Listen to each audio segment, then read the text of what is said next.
Suscríbete, comparte y déjanos tu luz con un me gusta.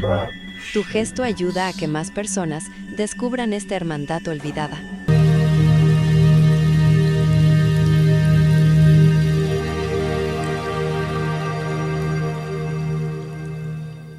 En una era de aceleración constante y distracción digital, hay algo que une a cristianos y musulmanes a través de los siglos.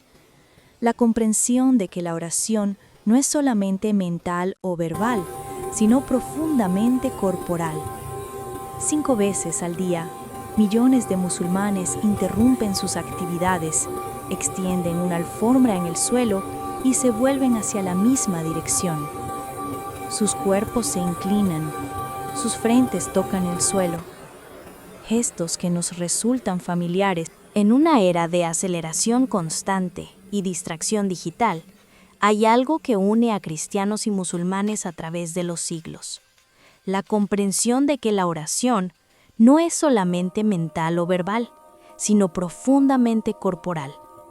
5 veces al día, millones de musulmanes interrumpen sus actividades, extienden una alfombra en el suelo y se vuelven hacia la misma dirección. Sus cuerpos se inclinan, sus frentes tocan el suelo, gestos que nos resultan familiares, pues también forman parte de nuestra herencia bíblica.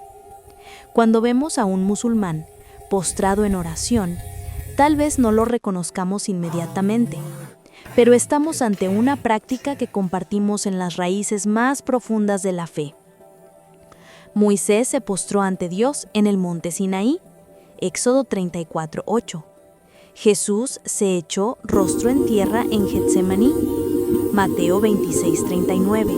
Los apóstoles se arrodillaban para orar, Hechos 20:36. La postración, que hoy asociamos principalmente con el Islam, es en realidad parte de nuestra herencia común como descendientes espirituales de Abraham. Este texto es una invitación para comprender la salat, la oración islámica, no como algo extraño o distante, sino como una expresión de fe que hace eco de prácticas que conocemos bien, solo que preservadas y ritualizadas de forma diferente por nuestros hermanos musulmanes. La Qibla, un eco de la orientación del templo, cuando un musulmán ora vuelto hacia la Meca, específicamente en dirección a la Kaaba, está practicando algo que nos resulta curiosamente familiar. Así como en el Antiguo Testamento los israelitas oraban vueltos hacia Jerusalén y el templo, como hizo Daniel, quien 3 veces al día se arrodillaba, oraba y daba gracias delante de su Dios, con las ventanas abiertas en dirección a Jerusalén, los musulmanes establecieron la Meca como su punto de convergencia espiritual. La palabra Qibla designa esa dirección sagrada. Para los musulmanes, la Kaaba representa el primer lugar de adoración al Dios único, tradicionalmente asociado con Abraham e Ismael, el hijo que según la tradición islámica Abraham llevó consigo a Arabia. Curiosamente, en los primeros años del Islam, hasta 1224 después de Cristo, los musulmanes oraban vueltos a Jerusalén, reconociendo la santidad del lugar donde estaba el templo de Salomón, el mismo que Jesús frecuentó y honró. Así como para los primeros cristianos Jerusalén tenía un significado especial y aún lo tiene para muchos de nosotros, para los musulmanes la Meca se convirtió en el centro geográfico de la fe, un punto de unidad que trasciende nacionalidades y culturas. No porque adoren el lugar en sí, sino porque, como nosotros, entienden el valor de una orientación física que simboliza orientación espiritual.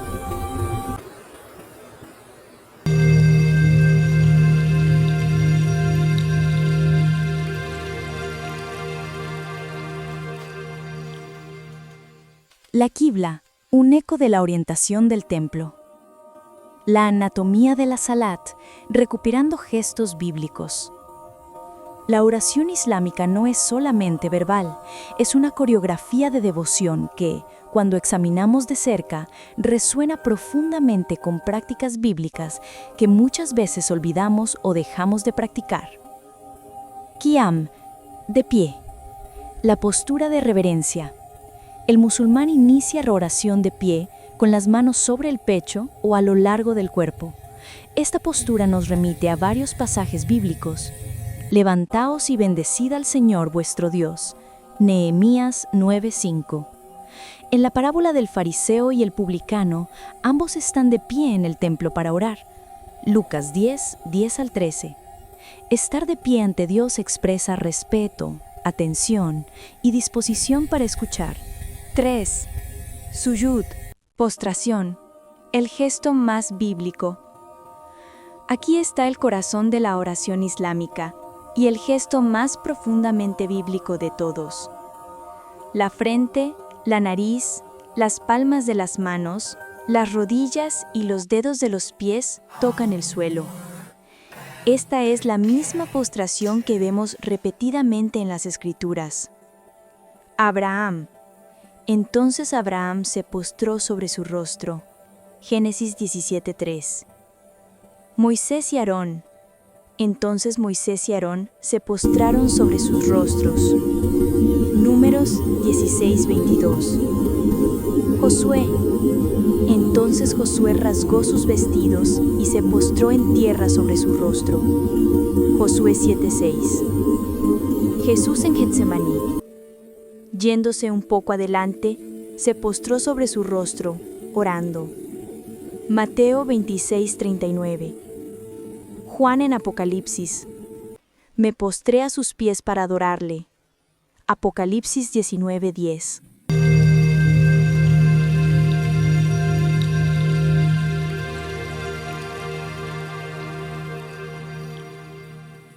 La palabra árabe muslim, musulmán, significa aquel que se somete, y la postración es la expresión física de esa sumisión, no a otros seres humanos, sino únicamente a Dios. Es el reconocimiento corporal de que grande es el Señor y digno de suprema alabanza. Salmos 48:1. 4. Jalsa. Sentado. Pausa para reflexión. Entre las postraciones, el orante se sienta sobre los talones. Esta posición nos recuerda a Jesús, que sentado enseñaba, Lucas 5:3, y a María, que sentándose a los pies de Jesús, oía su palabra, Lucas 10:39. Sentarse en oración expresa receptividad y disposición para escuchar. 5. Taslim. Saludo final. La paz compartida. La oración termina con el orante volviendo el rostro hacia la derecha y después hacia la izquierda, saludando con la frase Assalamu alaikum. La paz sea con vosotros. Estas palabras hacen eco inmediatamente del saludo de Jesús resucitado a los discípulos. Paz a vosotros. Juan 20:19, 21, 26. Es el mismo deseo en la misma lengua semítica. Árabe y arameo son lenguas hermanas, expresando la misma bendición que atraviesa milenios. La postración, cuando la humildad se hace física. Para nosotros los cristianos, especialmente en las tradiciones protestantes modernas, puede parecer extraño ver personas postrándose completamente en el suelo. Pero esto solo revela cuánto nos hemos distanciado de prácticas que eran centrales para nuestros antepasados en la fe. En la iglesia primitiva, la postración era común. Los monjes del desierto la practicaban. En la tradición ortodoxa oriental, aún hoy se hacen metanías, postraciones completas. Durante el Viernes Santo, en muchas iglesias católicas, el sacerdote se postra completamente ante el altar. Lo que los musulmanes hicieron fue preservar, regularizar y ritualizar algo que para los primeros cristianos también era natural: usar todo el cuerpo para expresar adoración. Colocar la parte más noble del cuerpo, la cabeza, en el punto más bajo es una declaración física de que Dios resiste a los soberbios y da gracia a los humildes. Santiago 4:6. Cuando Pablo escribe «se doble toda rodilla», está evocando esta tradición de adoración corporal. El cuerpo no es solo vehículo del alma, es participante activo en la oración.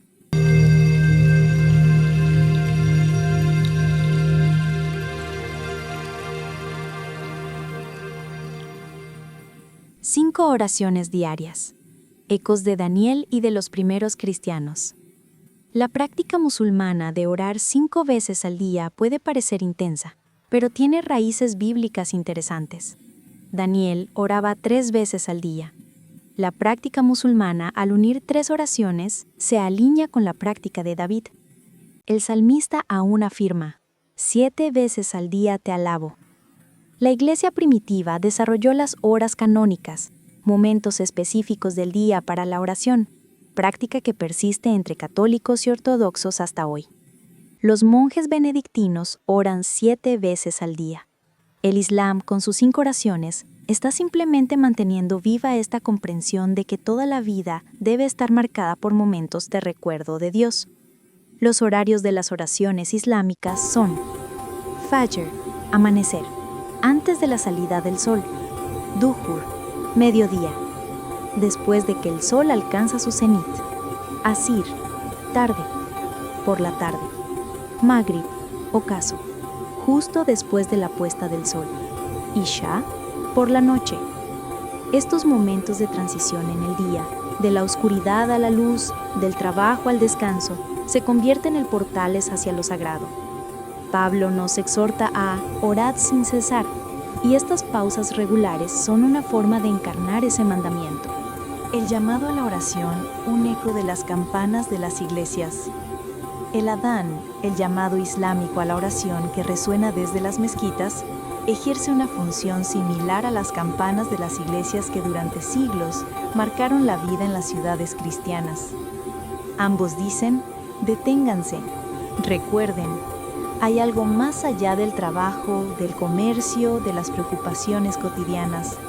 Cuando el muezín canta Allahu Akbar, Dios es más grande, está proclamando lo mismo que el salmista: grande es el Señor y digno de suprema alabanza. Salmos 145, 3. La frase Hayá ala Salah, venid a la oración, hace eco de la invitación del propio Jesús: venid a mí, Mateo 11, 28.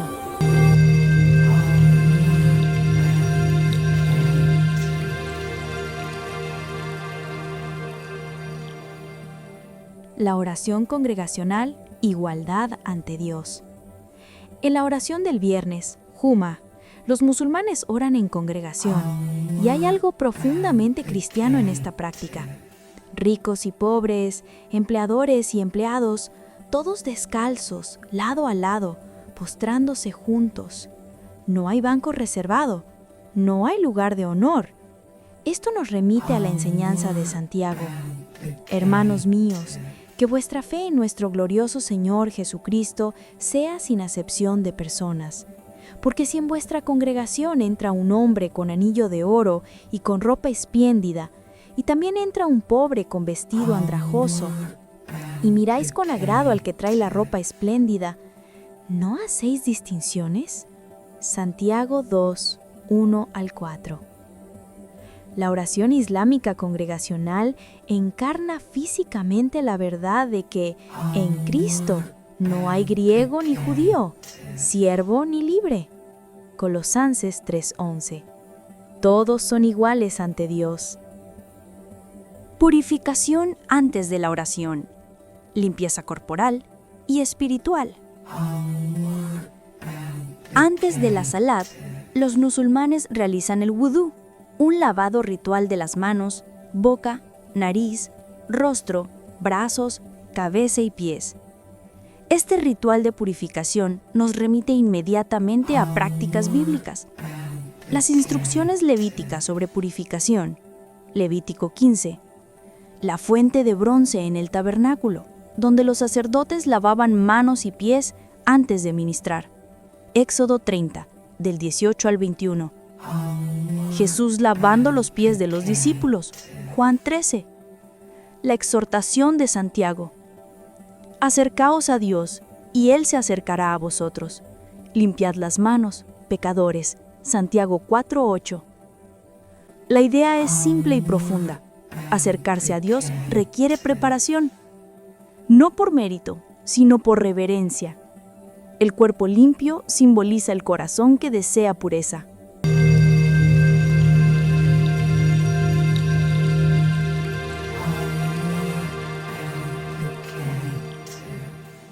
Desafíos contemporáneos. Fe en un mundo secular. Los musulmanes que intentan mantener 5 oraciones diarias en sociedades seculares enfrentan desafíos que nosotros, los cristianos, también conocemos bien. ¿Cómo mantener prácticas de fe en ambientes hostiles o indiferentes? ¿Cómo encontrar tiempo y espacio para lo sagrado en un mundo que valora únicamente la productividad? Sus soluciones, salas de oración en universidades, pausas programadas en el trabajo, aplicaciones que calculan horarios, no son muy diferentes de nuestras propias adaptaciones. Grupos de oración en el horario de almuerzo, capillas en aeropuertos, devocionales matutinos antes del trabajo. Ambas comunidades luchan por mantener viva la llama de la fe, en una cultura que tiende a empujarla hacia los márgenes de la vida, limitándola al domingo por la mañana o a la alfombra de oración. Diferencias que importan. Honestidad en el diálogo. Es importante reconocer las diferencias reales entre nuestras tradiciones. Para los cristianos, la oración no es meritoria en el sentido de conquistar la salvación. Somos salvos por gracia mediante la fe. Efesios 2, 8 al 9.